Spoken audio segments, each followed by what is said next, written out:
5 Muslim inventions that changed the world. Number 5. Hygiene. Washing and bathing are religious requirements for Muslims, which is perhaps why Muslims perfected the recipe for soap, which we still use today. They combined vegetable oils with sodium hydroxide and aromatics such as thyme oil. Shampoo was also introduced to England by a Muslim who opened a bathhouse on Brighton seafront in the year 1759. He was also appointed shampooing surgeon to Kings George IV and William IV. Prophet Muhammad, peace be upon him, also popularized the use of the first toothbrush. Using a brush-like twig from the miswak tree, it is known to clean the teeth and freshen the breath. Substances similar to the miswak are still used today in modern toothpaste. Number 4. Optics in photography. The ancient Greeks thought our eyes emitted rays, like a laser, which enabled us to see. The first person in history to realize that light enters the eye rather than leaving it was a 10th century Muslim mathematician, astronomer, and physicist Ibn al-Haytham. He invented the first pinhole camera after noticing the way light came through a hole in window shutters. The smaller the hole, the better the picture. He worked out and set up the first camera obscura, from the Arabic word qamara, for a dark or private room. The Muslim scholar Abu al-Hasan, known as al-Hazin from Basra, was also the first person to describe how the eye works in detail. He carried out experiments with reflective materials and proved that the eye does not sense the environment with sight rays, as scientists had believed up until then. He also discovered that curved glass surfaces can be used for magnification. His glass reading stones were the first magnifying glasses ever made. It was from these that the glasses were later developed. Number 3. Hospitals and free healthcare.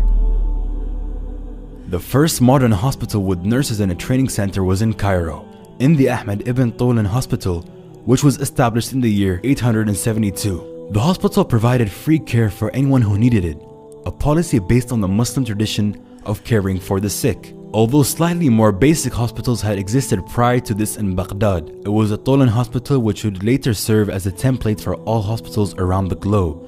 Soon after the creation of hospitals, around the year 1000, a Muslim doctor known as Al-Zahrawi published a 1,500-page illustrated encyclopedia of surgery that was used in Europe as a medical reference for the next 500 years. Number 2. Education. In the year 859, a young princess named Fatima al-Firhi founded the first degree-granting university in Fez, Morocco. Her sister Maryam founded an adjacent mosque, and together the complex became the Al-Qarawiyyin Mosque and University. Still operating almost 1,200 years later, the center is a reminder to people that learning is at the core of the Islamic tradition. Number 1. Algebra. While many people may not particularly appreciate the importance of algebra, it is one of the most important contributions of the Muslim Golden Age to the modern world.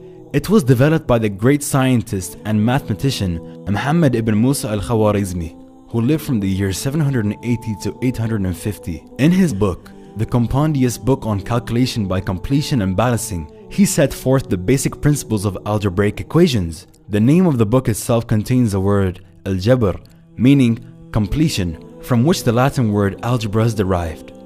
In the book, Al-Khwarizmi explains how to use algebraic equations with unknown variables to solve real-world problems such as zakat calculation and inheritance division. A unique aspect of his reasoning for developing algebra is the desire to make calculations mandated by Islamic law easier to complete in a world without calculators and computers.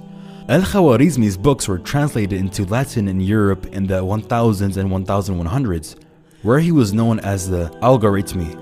The word algorithm is based on his name and his mathematical works.